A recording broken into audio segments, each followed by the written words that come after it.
Right, welcome to another video. Literally, oh my god, it's like February the 3rd or something ridiculous. And today I'm just going to be talking about my opinions on the second-hand clothing market as a whole.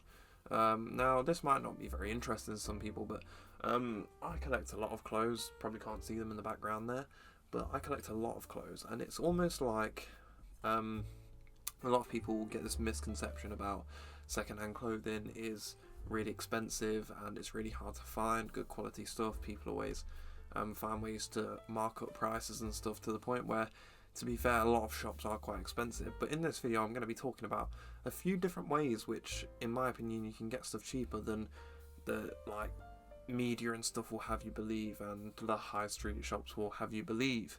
Now, one of the factors which I actually want to talk about first is vintage shops. Now, this is not a way that I would usually consider saving money. It's not a good buy. In my opinion, these are businesses, right?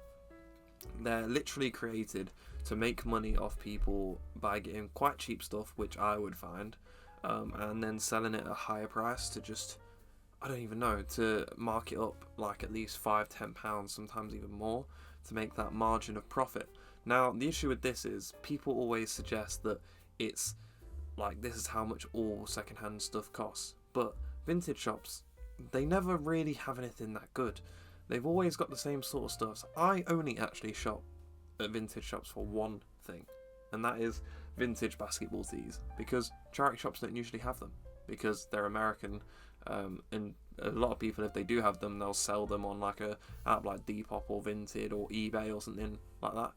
So they're never usually there, and they're usually only at vintage shops, and that's the only section I look for in a vintage shop, because otherwise paying £12 to £10 for a t-shirt, which you could easily get at a charity shop for £3 to £4, to me is outrageous. Same thing with the jeans, £20.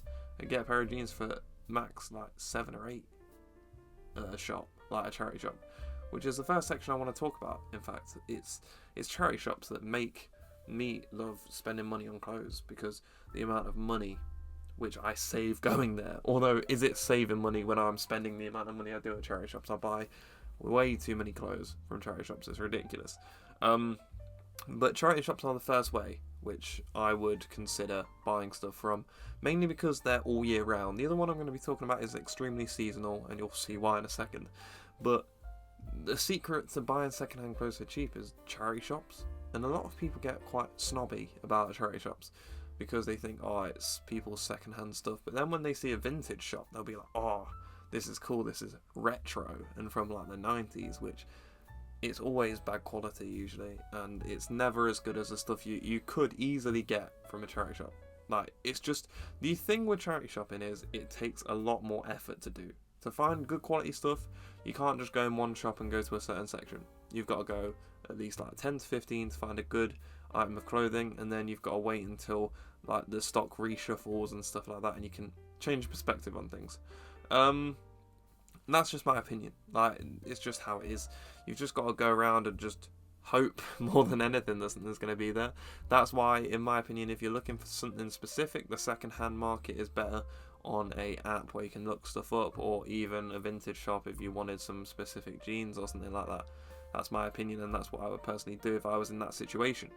Now, charity shops are amazing. You've got ones like Scope, British Heart Foundation, Bernardo's, Mind. Did I say British Heart Foundation? Probably. Just hundreds of them. Oxfam. So many. They're all over the country, different ones in different places. Air Ambulance is another quality one.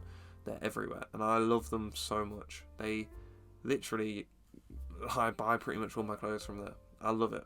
And that's one of the most important things for me, is being able to help these charities as well. Now, obviously, I know the money I'm spending is quite personal because it's for stuff. I'm still buying stuff, but I still feel better giving my money to a charity shop where it can be better used than to a vintage shop where it's literally just for profit, which to me is a bit, I wish a charity shop would get that more, personally. That's just my opinion, and you can have your own opinion on that as well. Now, the second way, which I am going to talk about fairly quickly, which is car boot sales. Now, a lot of people underrate car boot sales. Now, I used to underrate car boot sales quite a lot when I was a kid because I've been going to them for years, and the issue with like car boot shops is you're dealing with people like first hand, which can be good or bad, right? The good side is that you're kind of getting like, you could get a really good deal, and you could get like someone that doesn't know what they have. Like, I think once I got a denim jacket that was a diesel denim jacket for 50p because this lady just brought all us and stuff that, because he went to uni, got rid of a lot of stuff, just put it on a table and just said, oh, I'll just go for it. My mum and me went through it all, got a 50p diesel jacket that's usually like 120 quid. I was just like, that is crazy to me, how people would do that, because you could easily get about 20 quid for that online. But stuff like that, that's the sort of stuff you can find. But then you can also get the bad side, which is like you're dealing with people that want a lot of money for something which isn't really worth it. Even if you do find something good, then you also have to deal with people about like, how is stuff legitimate and stuff like that, and is it real? Because a lot of times at car boots and stuff, it's not an extremely good place to go if you're trying to buy specific things, because you can go to a car boot and there'll be absolutely nothing. Because at least in a charity shop, firstly, charity shops are all year round. Car boots, I didn't mention, are only seasonal. Like, they're basically in the summer and autumn. Like, they're not really in winter time, so it's very seasonal. And it's also like different car boots all have different things. Like, I've been to a car boot in a like multi-story car park before, which was really weird. But that's just kind of like what you have to do with charity shopping and vintage shopping and stuff like that. Is you've got to weigh out, do you want to spend £15 to £20 on a t-shirt which you could buy probably new, or would you rather do it on something that's for charity, and like you just have to do a bit more searching. Charity shops, it's hard, especially for the men's section as well, which I obviously shop in, to be fair. I don't know about the women's section too much, but the men's section is incredibly limited in a lot of charity shops, and there's a lot of rubbish there, which isn't great. And you do have to be very patient and very observant with what you're looking at, and be knowledgeable about how much stuff is actually worth and whether you actually want to pay the price that they are asking for, which a lot of times isn't worth it, to be honest.